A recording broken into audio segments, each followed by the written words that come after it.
आप देख रहे हैं न्यूज इंडिया, आपके साथ मैं रचना बंसल। दिल्ली और आसपास के इलाकों में प्रदूषण इन दिनों काफी ज्यादा बढ़ गया है। ज्यादातर इलाकों को रेड जोन में रखा गया है।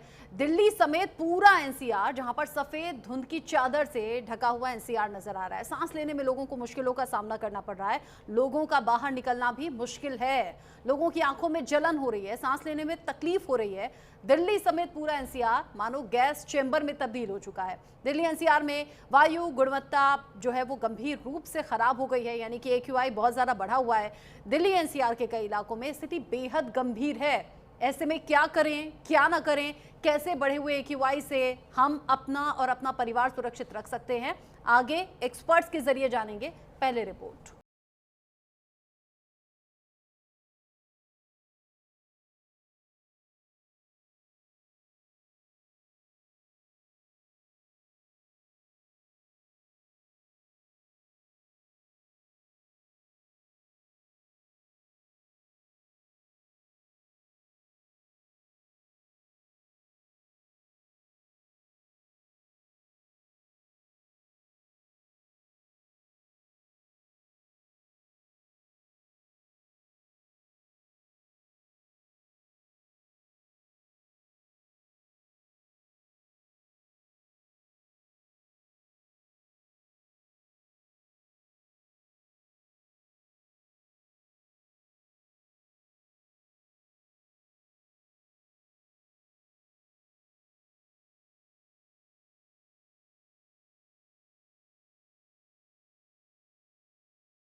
अब आपको बताते हैं कि एक्यूआई किन परिस्थितियों में गंभीर हो जाता है। एक्यूआई का मतलब क्या है? 0 से 50 तक अगर है तो अच्छी श्रेणी में है, 51 से 100 है तो संतोषजनक है, 101 से 200 तक पहुंचा है तो थोड़ी खराब की कैटेगरी में आता है। एक्यूआई 201 से 300 के बीच है तो इसे खराब कहा जाएगा, 301 से 400 के बीच है तो बहुत खराब, और अगर 401 से 500 के बीच है तो इसे गंभीर श्रेणी में माना जाएगा।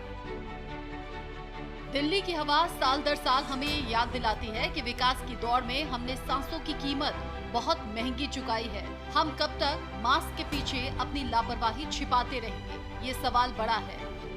Swati Saxena, news India. बात करने के लिए खास मेहमान जुड़ गए हैं और देश के जाने माने डॉक्टर्स के जरिए हम अपने व्यूअर्स तक पहुंचाएंगे कि क्या इस वक्त में करना चाहिए क्या नहीं, क्योंकि पोल्यूशन पर आपका और हमारा बस नहीं, लेकिन आप अपनी सेहत को लेकर जरूर हम एहतियात बरत सकते हैं। मेरे साथ में जुड़ गए हैं doctor Varsha Saxena, principal chief medical officer, doctor Shekhar Kumar, general physician, doctor Priyadarshini भी मेरे साथ में जुड़ेंगी, साथ ही साथ डॉक्टर विवेक आहूजा मेरे साथ में जुड़ेंगे, आयुर्वेद स्पेशलिस्ट के तौर पर जुड़ गई है मेरे साथ में। इनफैक्ट यहाँ पर प्रियदर्शनी जी, डॉक्टर प्रियदर्शनी जितेंद्र कुमार मेरे साथ में हैं, पल्मोनोलॉजिस्ट के तौर पर। आप सभी का बहुत बहुत स्वागत न्यूज़ इंडिया पर। जिस तरीके से दिल्ली एनसीआर इस वक्त धुंध की चादर, यानी कि ये जो स्मॉग की चादर है, इससे ढका हुआ है, लोगों को तकलीफ होनी शुरू हो गई है। इनफैक्ट दिवाली के दिन से ही और दिवाली के आसपास से ही लोगों को ये तकलीफ शुरू हो गई थी। और ख़ास बात ये कि दिल्ली एनसीआर तक नहीं है, बल्कि आसपास के एरिया तक ये पोल्यूशन फैला हुआ है। तो डॉक्टर वर्षा सक्सेना, मैं आप ही से शुरुआत करूंगी। जो स्थिति अभी बनी हुई है, क्या करें इस पोल्यूशन से बचने के लिए? देखिए, जो ये पॉल्यूशन अभी फैला हुआ है, ये कुछ तो पहले से था, कुछ अभी अपने दिवाली की खुशी में जो अपन लोगों ने पटाखे चलाए हैं, इसकी वजह से जो ये भयंकर धुंध, धुआं और लोगों के घरों में साफ सफाई होना, उसका जो धूल मिट्टी और सबके रंग रोगन होना, और कई बार जो अपने ये पराली जलती है इस समय में, तो पराली का भी धुंध इस समय आता है। और दिल्ली एनसीआर एक ऐसा एरिया है जो कि इस पॉल्यूशन से हर साल ही सबसे ज्यादा ग्रसित होता है। लेकिन जो ये इस समय 400 और 450 का AQI अपन लोगों को क्रॉस कर रहा है, तो मैं ये जो प्रॉब्लम होती है, ये पहली बात तो सांस के सभी मरीजों के लिए बहुत ज्यादा घातक है। जो दमा के मरीज होते हैं, अस्थमा जिसको हम लोग कहते हैं, बुजुर्ग होते हैं, प्रेग्नेंट लेडीज होती है, जो हमारे छोटे बच्चे होते हैं, उन लोगों के लिए ये प्रॉब्लम इतनी घातक होती है कि कई बार उनकी जान बचाना भी हम डॉक्टर्स के लिए बहुत ज्यादा मुश्किल हो जाता है। तो पहली बात तो ये कि अपन को त्योहार मनाने चाहिए। हर त्योहार अपन के लिए बना है, अपन उसको मनाएंगे। लेकिन अभी जैसे इस बार अपनी गवर्नमेंट ने, आदरणीय PM मोदी साहब ने ये कहा कि भाई है ना, आप ग्रीन पटाखे चलाइए, तो ग्रीन पटाखे चलाए हैं हम लोगों ने, सभी लोगों ने खुशियां मनाई हैं। लेकिन अगर उसके साथ में कई बार कई जगह ये भी देखने में आया है कि ग्रीन पटाखों की आड़ में कई बार खतरनाक और घातक धुएं वाले पटाखे भी चलाए गए हैं, जिसके ऊपर शायद बहुत लोगों की नजरें नहीं जा पाती हैं। हाँ। और वो धुआं जब देखा गया खासतौर से नोएडा और गाजियाबाद में बहुत ज्यादा था, जब नॉन ग्रीन क्रैकर्स जलाए गए और उसके जो कूड़ा कचरा पड़ा हुआ था, उसे देखकर समझ में आया, जबकि कोर्ट ने साफ कहा था कि ग्रीन क्रैकर्स का इस्तेमाल करना है। आप रहिए मेरे साथ में, जैसे मैंने पहले भी कहा, डॉक्टर शेखर मेरे साथ में जुड़े हुए हैं, डॉक्टर शादाब खान भी मेरे साथ में जुड़ गए हैं क्लिनिकल कंसल्टेंट के तौर पर, और डॉक्टर विवेक आहूजा मेरे साथ में आयुर्वेद स्पेशलिस्ट के तौर पर जुड़े हुए हैं। डॉक्टर विवेक, अगर मैं कहूं कि पोल्यूशन में जो दिक्कतें आ रही हैं उसे आयुर्वेद के जरिए अगर दूर करना हो, और जो व्यूअर्स हमारे साथ में जुड़े हैं वो घर की ही चीज़ों से क्या कुछ वो रेमेडी अपना सकते हैं जिससे कि चीज़ें ठीक हो जाएं? गले में खराश है, आंखों में जलन है, सीने में तकलीफ हो रही है, सांस लेने में दिक्कत हो रही है, क्या करें? देखिए, जो दो फैक्टर्स बहुत बड़े हैं जिनको हम इग्नोर नहीं कर सकते, एक एयर को और एक वाटर को। दोनों ही पोल्यूशन का लेवल इतना ज्यादा बढ़ गया है जिसकी वजह से रूटीन की हमें प्रॉब्लम्स आनी शुरू हो गई हैं लाइफ में। पर इनके साथ ही हमने जीना है, तो हमने ऐसी लाइफ मॉडिफिकेशंस करनी है जिससे हम इस एटमॉस्फेयर में जी सकें। डेफिनेटली जो डॉक्टर साहब ने बात कही कि कंट्रोल, प्रिवेंशन एक अलग कंसर्न है। आयुर्वेद भी सेम बात करता है, स्वस्थस्य स्वास्थ्य रक्षणम आतुरस्य विकार प्रशमनम। पहला हमारा टारगेट है स्वस्थ रखना, कि हम एयर पोल्यूशन कंट्रोल करें, वाटर पोल्यूशन कंट्रोल करें, पर पैरेलली उन चीजों पे भी फोकस करें जो आपकी किचन में अवेलेबल हैं, जो आपकी इम्यूनिटी को इंक्रीज करें, लंग कैपेसिटी को इंक्रीज करें, एल्वियोलाई को इंक्रीज करें। इवन के जो वाटर भी आपके अंदर जा रहा है, अगर वो पोल्यूटेड है, तो उसको भी आपकी जो डाइजेस्टिव फायर है उसे बर्न करें। जो आपने मेरे से किचन में चीजों का पूछा है कि ऐसी क्या होम रेमेडीज है जिसे हम यूज कर सकते हैं, उसके लिए सीधा पॉइंट है कि आप तुलसी का सेवन कर सकते हैं, हल्दी का सेवन कर सकते हैं, पिपली एक हर्ब है जो लंग्स की कैपेसिटी को बढ़ाती है। दालचीनी है, उसका सेवन कर सकते हैं, इवन हनी का सेवन कर सकते हैं। ये वो हर्बल कॉम्बिनेशंस हैं जिनका आप सेवन करके अपने लंग्स की कैपेसिटी को बढ़ा सकते हैं, आप अपनी डाइजेस्टिव फायर को बढ़ा सकते हैं। जो जो आपके स्टमक की फायर है, वो फायर ही आपके जो बैक्टीरिया हार्मफुल हैं या जो पॉल्यूटेंट हैं बॉडी के अंदर जा रहे हैं, उन्हें कंट्रोल करता है। नेचुरली ऊपर वाले ने हमें वो चीजें दी हैं, जैसे म्यूकस दिया है नोज के अंदर, थ्रोट के अंदर म्यूकस दिया है, टंग का सलाइवा है, वो कहीं ना कहीं चीजों को प्रिवेंट करता है। पर जब पॉल्यूटेंट आपके अंदर चला गया तो अंदर आपके अंदर जो फायर है, डाइजेस्टिव फायर है, बॉडी की जो अंदर हीट है, जिसे हम पित्त कहते हैं, वात पित्त कफ में से, that will give you major impact कि अगर वो आपकी डाइजेस्टिव फायर बिल्कुल ठीक है तो आप इन प्रॉब्लम से दूर रह सकते हैं। तो इसके लिए मैं एक आपके माध्यम से ऑडियंस को बताना चाहूंगा, आप हर्बल टी यूज कर सकते हैं, घर में बना सकते हैं। उसमें आप बेसिक चीजें यूज कर सकते हैं, जैसे अदरक है, तुलसी है, नीम है, पिपली है, मुलट्ठी है जिसको लिक्रिस कहते हैं। किसी को गले में खराश है तो हम उसे मुलट्ठी दे देते हैं। इनको आप लेके पानी में बॉयल करके इसे मॉर्निंग में डेली लेना शुरू करें।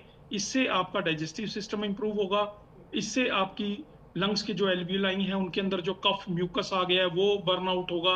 इंटरनल फायर से, डाइजेस्टिव फायर से आपकी बॉडी की जो फायर है उसको मीठा करने के लिए आप उसमें हनी को ऐड कर सकते हैं टू डेवलप द टेस्ट।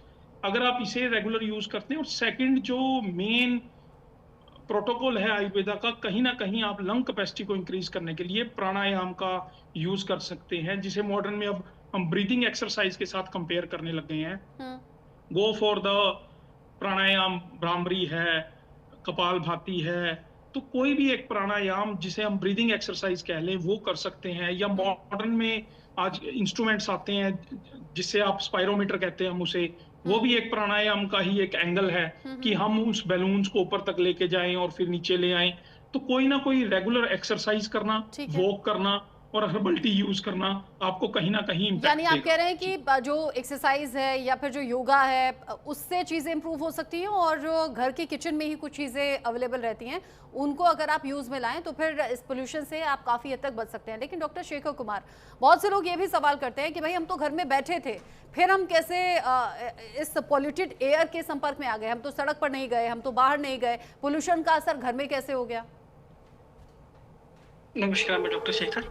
अभी क्या नॉवेडेज इस समय जो पॉल्यूशन बहुत ज्यादा बढ़ा हुआ है, आप घर से बाहर निकलोगे तो सुबह शाम इतना AQI लेवल जो बहुत ज्यादा बढ़ चुका है, इंसान को सांस लेने में बहुत ज्यादा तकलीफ हो रही है।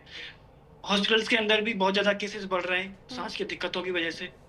त्योहार हुआ है, त्योहार की वजह से बढ़ा हुआ है चीजें। बट बचाव की बात करें तो सबसे पहले ना हमको अगर घर में अगर हम रह रहे हैं तो आप एयर प्यूरिफायर वगैरह यूज कर सकते हैं। उससे क्या है कि जो आपका जो घर का एटमॉस्फेयर है वो थोड़ा ठीक रहेगा। दिन के टाइम पे आप जो खिड़की वगैरह है उनको ओपन कर दीजिए ताकि वेंटिलेशन वगैरह जो है वो आपका ठीक रहे। उसके साथ साथ में आप घर में पेड़ पौधे वगैरह यूज कर सकते हैं, पेड़ पौधा वगैरह लगाइए। उससे क्या है कि जो आपका एयर है वो थोड़ा ठीक रहेगा। निकलते टाइम पे अगर आप घर से बाहर भी निकल रहे हैं तो सुबह शाम के टाइम पे थोड़ा कम निकलें, और अगर निकल रहे हैं तो मास्क का वगैरह का बहुत ज्यादा यूज करें। और अगर आप ट्रैफिक वगैरह और जो पोल्यूशन युक्त इलाके हैं उनसे थोड़ा सा अगर दूर रहेंगे तो आपके लिए चीजें थोड़ी बेहतर रहती हैं उस जगह पे। और प्लास्टिक हो गया और कचरा वगैरह हो गया, आप इन वगैरह का यूज ना करें, सॉरी इनको ना चलाएं, तो थोड़ा सा बेटर रहेगा आपके लिए। दूसरा, आप सुबह शाम एक्सरसाइज करें, जैसे डॉक्टर साहब ने बताया कि प्राणायाम वगैरह से आपकी लंग कैपेसिटी वगैरह बढ़ जाती है थोड़ा। इससे क्या है कि इम्यूनिटी पावर मजबूत हो जाएगी, तो आपको जो सांस लेने में दिक्कत है वो कम होंगी। आप कह रहे हैं कि सांस लेने में जो दिक्कत है वो कम होगी अगर आप एयर प्योरीफायर का इस्तेमाल कर लें, इंडोर प्लांट्स लगा सकते हैं। हाँ, ऐसे प्लांट्स का जिक्र होता है जो ऑक्सीजन जनरेट करते हैं, तो ऐसे प्लांट्स अपने घर में लगा सकते हैं। साथ ही अगर बहुत ज़्यादा ज़रूरी नहीं है तो घर से बाहर मत निकलिए। और हाँ, एक्सरसाइज जैसी चीज़ें या फिर रनिंग जैसी चीज़ें आप ओपन एरिया में ना करें तो इस वक्त के लिए बेहतर होगा। डॉक्टर शादाब, क्या ये सिर्फ अस्थमैटिक पेशेंट्स के लिए घातक है या फिर आम लोगों पर भी उतना ही गलत असर हो रहा है? देखिए मैम, ये जो नॉर्मल लोग हैं ना उन पे भी इफेक्ट कर रहा है, और अस्थमैटिक में तो ज्यादा ही इफेक्ट कर रहा है क्योंकि ऑलरेडी वो कोमॉर्बिडिटी है। एस्थमा पेशेंट हो गया, COPD पेशेंट्स हो गया, ये सारे वो पेशेंट्स हैं जो ऑलरेडी इस चीज से, लंग की प्रॉब्लम से निकल रहे हैं। और उसमें इतना AIQ लेवल हाई होना ये नॉर्मल आदमी को भी एस्थमेटिक बनाता है। और ये जो टाइम है अगस्त का, सितंबर, अक्टूबर, नवंबर, ये जो टाइम है ये पोलन्स का टाइम होता है, एलर्जेंस का टाइम भी होता है, तो ये एडेड हो जाते हैं इसके ऊपर। और ये स्मॉग तो ये एक नॉर्मल पेशेंट को भी एस्थमेटिक पेशेंट बना सकता है, ये इतना ज्यादा खतरनाक है इस टाइम में। तो जैसा कि बताया जा रहा है कि इसके ट्रीटमेंट के बारे में, तो सभी पैनलिस्ट ने सही बोला है बिल्कुल कि आप इसमें योगा करिए, प्राणायाम कीजिए, एयर प्यूरिफायर लगाइए घर में रहते तो, और अगर बाहर जाते हैं तो एटलीस्ट N95 मास्क यूज करिए, तब जाके आपका ये कुछ हद तक हो सकता है कंट्रोल। लेकिन ज्यादा से ज्यादा कोशिश करिए घर में रहने की कोशिश करिए, और एक्सरसाइज करिए जिससे लंग कैपेसिटी बढ़ेगी। और हनी इज वेरी इंपॉर्टेंट। आप हनी लीजिए तो आपका जो है इम्यूनिटी लेवल बढ़ता है इस सब चीजों से, ठीक है ना, और फ्रूट्स वगैरह। तो ये सब चीजें रिकमेंडेशन है इस टाइम में, बट लेवल बहुत ज्यादा ड्रास्टिक है इस टाइम। अच्छा, यहाँ पर भी ना कुछ कॉन्ट्रडिक्शन चीज़ें हैं। एक तरफ हम कह रहे हैं घर से बाहर ना निकलें, एक तरफ हम कह रहे हैं कि घर की विंडो खोल देनी चाहिए ताकि वेंटिलेशन हो। वो वेंटिलेशन होते होते क्या बाहर की जो पोल्यूटेड एयर है वो क्या घर में नहीं आ जाएगी, या फिर ये सिर्फ एक मिथ है? साथ ही एयर प्योरीफायर जो कि अच्छा खासा महंगा आता है, हर कोई अफोर्ड नहीं कर सकता, तो उसके लिए कोई सब्स्टिट्यूट है क्या? घर में तो सब्स्टिट्यूट एयर प्यूरिफायर ही लगाना चाहिए आदमी को, और या फिर मास्क। पॉसिबल नहीं है घर में रहकर मास्क लगाना, लेकिन कम से कम वेंटिलेशन के लिए अगर आपको ऐसा लगता है तो वेंटिलेशन कर सकते हैं हम घर में, उसके लिए आपके पास वेंटिलेशन के लिए है चीजें। लेकिन एयर प्यूरिफायर तो अब मस्ट ही हो गया एक तरह से इस एयर पोल्यूशन को देखते हुए। ये सिर्फ दिल्ली एनसीआर के लोगों के लिए आप कह रहे हैं या फिर बाकी जगह भी? दिल्ली एनसीआर के लोगों के लिए, ज्यादातर दिल्ली एनसीआर के लोगों। दिल्ली एनसीआर के लोगों को इस पर ज्यादा ध्यान देना चाहिए। डॉक्टर विवेक, आप मुस्कुरा रहे हैं, क्या हुआ? देखिए, हम एक ऐसी लड़ाई लड़ रहे हैं जिसमें हम सिर्फ एक ही तरफ गोलियां चलाने की कोशिश कर रहे हैं और हमारी तरफ फायर हर तरफ से आ रहा है। एयर प्यूरीफायर, मैं ये कहना चाहूंगा कि आपका एक तरफ ही फाइट कर रहा है, पर अल्टीमेटली तो आपके ऊपर फायर चारों तरफ से ना। आपने घर से बाहर भी जाना है, आपने रूटीन की एक्टिविटीज भी करनी है, तो कहीं ना कहीं हमें काम करना पड़ेगा अपनी इम्यूनिटी के ऊपर, अपने डाइजेस्टिव सिस्टम के ऊपर, आपकी उस कैपेसिटी के ऊपर जो रोगों से लड़ सके बेसिकली, जिसे हम रोग प्रतिरोधक क्षमता कहते हैं। मैं पिछले 17 वर्षों से इसी के ऊपर कार्य कर रहा हूं और यही मैसेज सोसाइटी को डिफरेंट यूट्यूब चैनल्स और उसके माध्यम से दे रहा हूं। आज मुझे आपने मौका दिया कि आपके माध्यम से आपकी ऑडियंस तक हम ये मैसेज दे पाएं कि हमें अल्टीमेटली जो वर्किंग करनी है, अपनी चॉइस के ऊपर वर्किंग करनी है। सबसे पहले, क्या हम हमारी एयर को क्लीन करना चाहते हैं? क्या हम खुद अपने वाटर को क्लीन करना चाहते हैं? ये एक बड़ा सिंपल और लाउड मैसेज है। लेकिन डॉक्टर विवेक, ये बातें लोग समझते ही तो नहीं। अब देखिए ना, दिवाली से पहले से ही पटाखों की बात हो रही थी, आने वाले टाइम में बढ़े हुए AQI का अनुमान लगाया जा रहा था, कोई माना क्या? दिल्ली एनसीआर, बाकी शहर, लोगों ने पटाखे खूब जलाए और देर रात तक जलाए। मतलब सिर्फ बातें होती हैं, कोई अमल तो उस पर करता नहीं। देखिए, हमें कॉन्टिन्यूस हैमर करना पड़ेगा चीजों के ऊपर। ये सिर्फ पटाखे ही नहीं है। हम दूसरी तरफ अगर देखते हैं तो एक वॉर है जो चल रही है पैरेलल इतने सालों से, उसका पोल्यूशन है। कहीं ना कहीं वो पोल्यूशन के लिए बाउंड्रीज नहीं है। वो पोल्यूशन हमारी जोन को इम्पैक्ट तो करता ही है, पर जब एटमॉस्फेयर चेंज होता है, जब वेदर चेंज होता है हमारा, तो डेंसिटी ऑफ एयर चेंज होती है, उसके वजह से कंसंट्रेशन होके ये कलेक्ट हो जाता है सारा पोल्यूशन।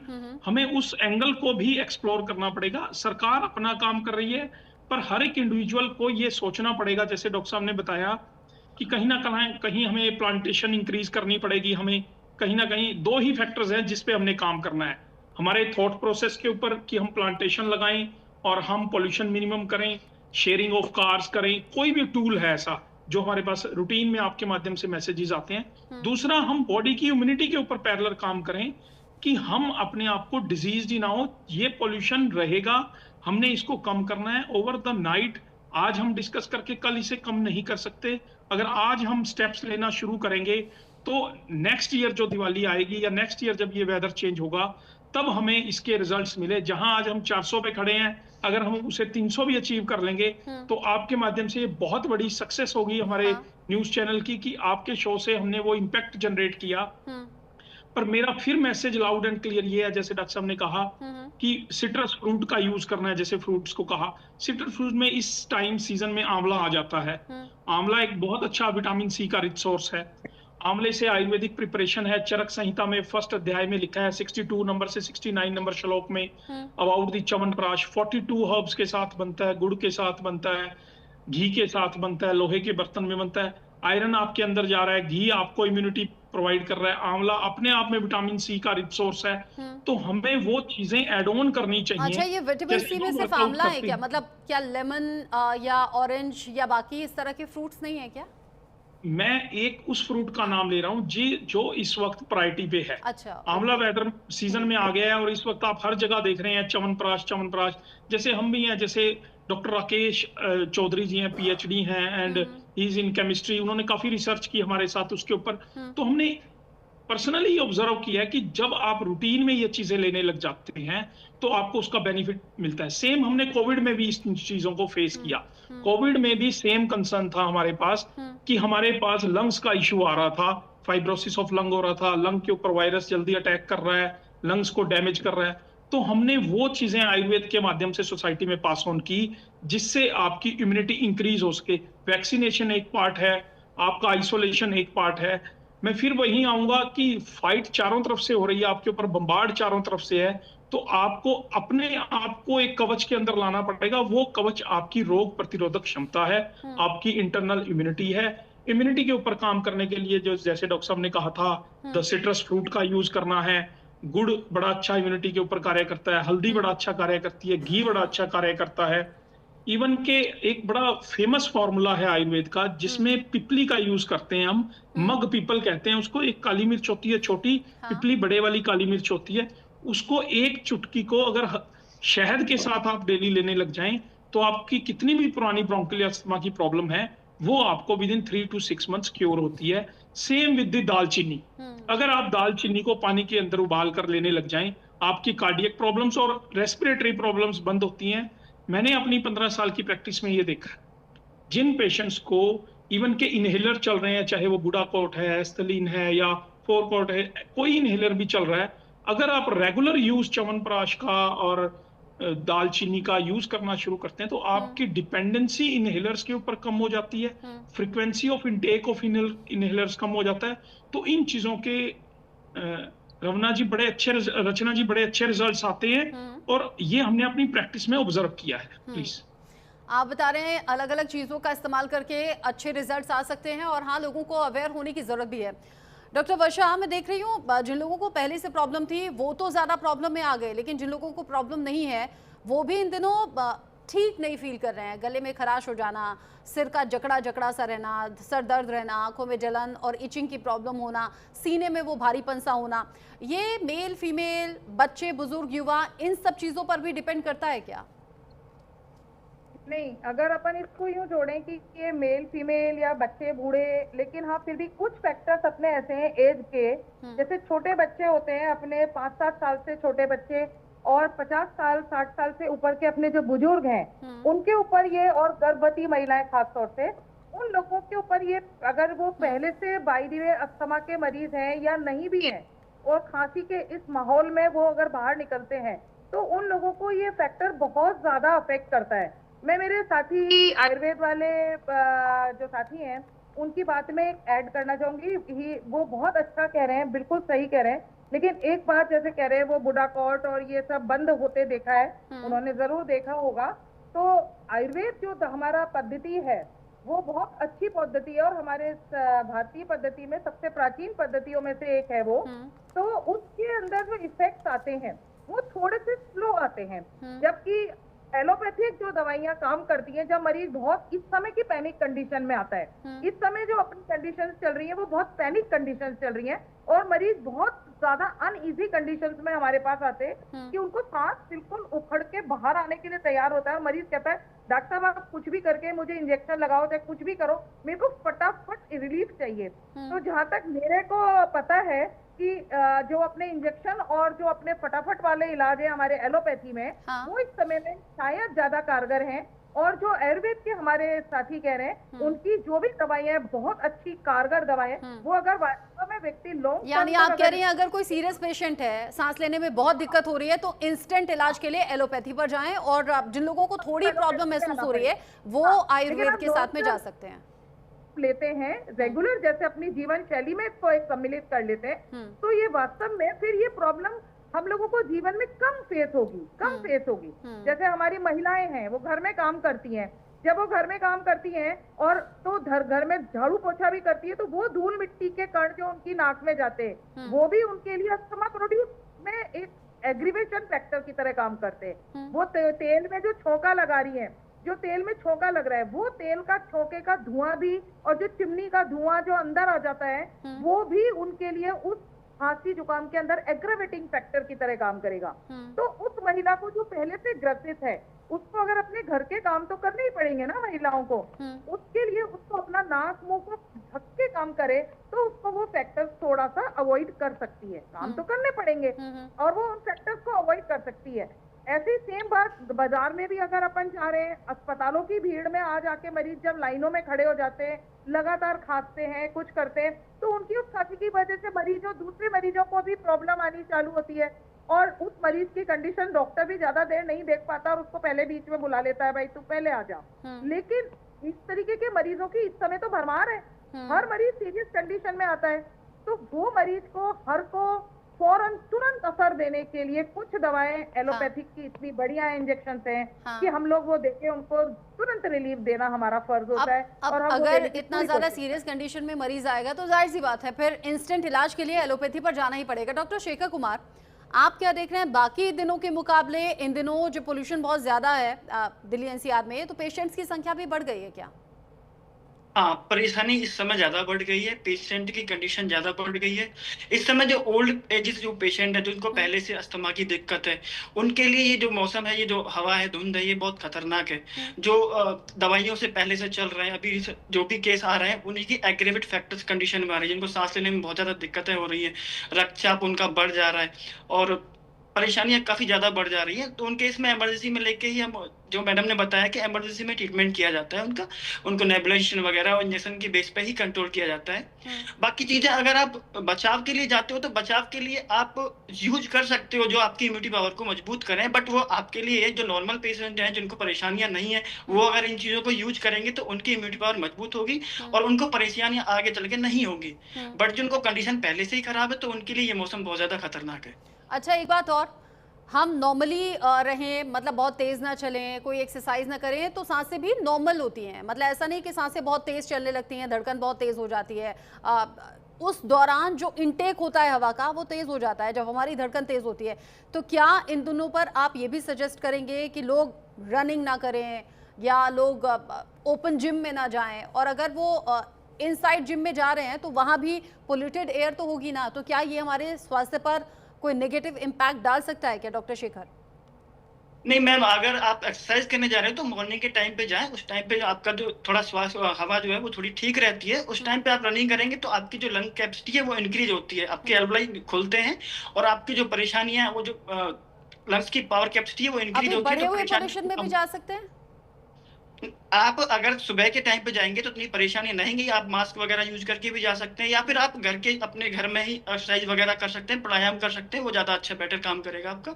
अगर आप जिम वगैरह में जा रहे हैं तो मोस्टली आज की डेट में जिम वगैरह में भी एयर प्यूरिफायर यूज होने लगे हैं, तो वहाँ इतनी परेशानियां नहीं होती है फिर भी। अच्छा, एक एयर प्योरीफायर कितना काम कर सकता है, मतलब कितने लोगों के लिए सफिशिएंट हो सकता है? लोगों के जहन में ये भी सवाल होता है। और कितना एरिया कवर कर सकता है?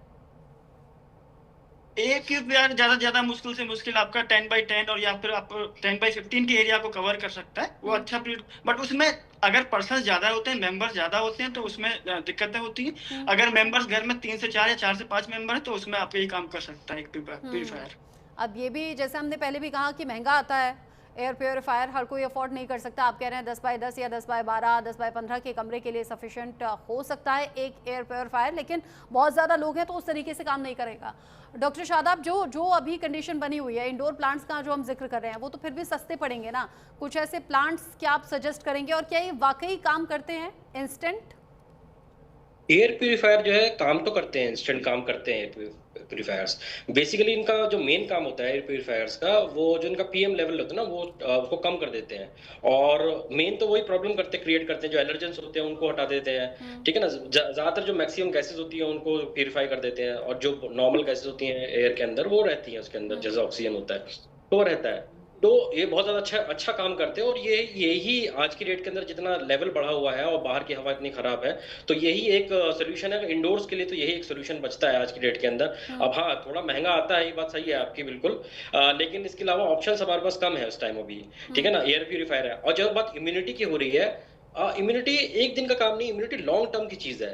और जो पेशेंट्स ऑलरेडी कोमॉर्बिड है, जैसे किसी को डायबिटीज़ है, अस्थमा ऑलरेडी है, उनकी इम्यूनिटी बढ़ानी चाहिए, बिल्कुल बढ़ा सकते हैं, लेकिन उसमें इतना इफेक्टिव नहीं, क्योंकि जैसे डॉक्टर मैम ने बोला कि वो जो कंडीशंस हैं वो बहुत एक्यूट है, बहुत, तो वो सारे पेशेंट्स आते हैं एलोपैथी की तरफ, क्योंकि अभी फौरन इंस्टेंट रिलीफ चाहिए उसके लिए, ठीक है ना? तो वो इम्यूनिटी जो होती है वो लॉन्ग टर्म चीज है, मतलब आज से शुरू करेंगे तो थोड़ा थोड़ा करके, लेकिन हर एक चीज की कैपेसिटी होती है, इम्यूनिटी की भी कैपेसिटी है, जितना वो अपने लड़ सकता है उस चीज को, लेकिन जितना खराब AIQ है इस टाइम में, उस हिसाब से तो इम्यूनिटी अच्छे की काम नहीं करती, तभी तो इम्यूनिटी जो होती है वो जो नॉर्मल पेशेंट्स होते हैं तभी तो वो एस्थमेटिक हो जाते हैं, उनकी इम्यूनिटी काम नहीं कर रही है ना, इसलिए वो एस्थमेटिक हो गए पेशेंट्स, और जो एस्थमेटिक ऑलरेडी है। आप कह रहे हैं कि इम्यूनिटी पर काम करना चाहिए और लॉन्ग टर्म में यही चीजें काम करती हैं। अच्छा, एक बात और बताइए, जैसे सपोज इस सीजन में पोल्यूशन बढ़ गया, हम इस पोल्यूशन की जाहिर सी बात है कि संपर्क में आए, ये जहरीली हवा हमारी सांसों के अंदर गई है, हमारे जो ऑर्गन्स हैं उन पर गलत इम्पैक्ट डाल रही है, ये इम्पैक्ट भी क्या लॉन्ग रन में रह जाता है या फिर कुछ टाइम बाद फिर चीजें नॉर्मल हो जाती हैं, जैसे जैसे हवा साफ होती है वैसे वैसे? बिल्कुल, जैसे जैसे हवा साफ होती रहेगी, हमारी बॉडी इम्यूनिटी काम करती रहेगी, तो विद इन 3 to 6 मंथ्स के अंदर ये सब चीजें नॉर्मलाइज हो जाती हैं। ओ, यानी कि मतलब ये कुछ दिन का जो इम्पैक्ट है 3 से 6 महीने तक रह जाता है। हाँ, क्योंकि बिल्कुल कई चीजें होती हैं जो लॉन्ग टर्म में चली जाती हैं, लेकिन डिपेंड करता है कि कौन से एलर्जेंस हैं, ठीक है? तो कुछ एलर्जेंस होते हैं जो 3 महीने रह जाते हैं, 6 महीने रहते हैं, लेकिन रह जाते हैं लंबे। ये स्मॉग जो होता है ना, बेसिकली स्मॉग जो होता है, ये लंग में काफी डैमेज कर देते हैं और कभी-कभी इरिवर्सिबल डैमेज भी होते हैं, इसलिए कोशिश करनी चाहिए कि इसको फौरन मैनेज करें उस टाइम ही, जैसे मैम ने बताया ना, फौरन मैनेज करना चाहिए उस टाइम ही, वरना ये अदरवाइज इम्यूनिटी स्ट्रॉन्ग करना इंपॉर्टेंट है, बट इम्यूनिटी कितना लड़ेगी बॉडी के, मतलब बॉडी के उसमें, तो ज्यादा लड़ नहीं पाती है, तो इसलिए इसके लिए यही है कि आप एयर प्यूरिफायर यूज कीजिए, पॉल्यूशन जो है कंट्रोल हो जाए, वो पोल्यूशन थोड़ा सा कंट्रोल रहे, जो गवर्नमेंट ही कर सकती है, गवर्नमेंट, हम अपने लेवल पे यही कर सकते हैं कि अपनी इम्यूनिटी बढ़ाएं, अपने एयर प्यूरिफायर लगाएं, जैसे एक्सरसाइज बताया ना, जैसे आपने बताया एक्सरसाइज बिल्कुल करना चाहिए, एक्सरसाइज सुबह में, ये लंग को हेल्दी करता है, उसका कैपेसिटी बढ़ाता है, और सुबह और शाम, सुबह तो एटलीस्ट कम से कम जब एयर पोल्यूशन थोड़े डाउन होते हैं, करना चाहिए। ठीक है, डॉक्टर विवेक, इम्यूनिटी का रोल आप कैसे देख रहे हैं, और साथ ही साथ अगर जिन चीज़ों का आप जिक्र कर रहे हैं कि किचन में होती हैं सारी चीज़ें, आप इनका सेवन कर सकते हैं, इनका काढ़ा बना सकते हैं, इनका इंटेक आप ज़्यादा करेंगे तो पोल्यूशन को आप काफ़ी हद तक मात दे सकते हैं, लेकिन उसमें भी कुछ लोग सवाल करते हैं। अभी न्यूज़ रूम में भी मेरे कोलीग्स के साथ में मेरी बात हो रही थी, बता रहे थे कि पोल्यूशन से दिक्कत हो रही है, बता रहे थे कि इन सब चीज़ों को इस्तेमाल करेंगे तो ठीक हो जाएंगे। उसमें भी कुछ लोगों ने सवाल कर दिया, भाई हल्दी है उसमें मिलावट आने लगी है, गुड़ का अगर हम जिक्र करते हैं तो गुड़ में भी मिलावट होती है, तो हम ये कैसे डिसाइड करेंगे कि कौन सी चीज सही काम कर जाएगी, कहीं उल्टा असर तो नहीं हो जाएगा इस मिलावट के चलते? बिल्कुल, आपके सवाल के जवाब से पहले मैं थोड़ा सा एयर प्यूरिफायर के ऊपर बात करना चाहूंगा। जो आपका सवाल था कि क्या कैपेसिटी का एयर प्यूरिफायर होना चाहिए, एयर प्यूरिफायर बेसिकली डिपेंड करता है आपका रूम का कवरेज एरिया क्या है और एयर एक्सचेंज पर आवर्स कितने कर रहा है। अगर AQI आपका 100 से कम है तो आप 4 एयर एक्सचेंज पर आर में AQI का एयर प्यूरिफायर यूज कर सकते हैं। अगर AQI मोर देन 100 है तो आपको मिनिमम 5 टाइम्स एयर चेंजेस होने चाहिए, तो आप उस कैपेसिटी का एयर प्यूरिफायर यूज कर सकते हैं। पर मैं फिर वहीं आऊंगा कि हम जो डिस्कशन कर रहे हैं ये हमारी हर साल की डिस्कशंस है। जब ये वेदर आता है तो हमें प्रिवेंशन की तरफ मूव तो करना ही पड़ेगा। डेफिनेटली जो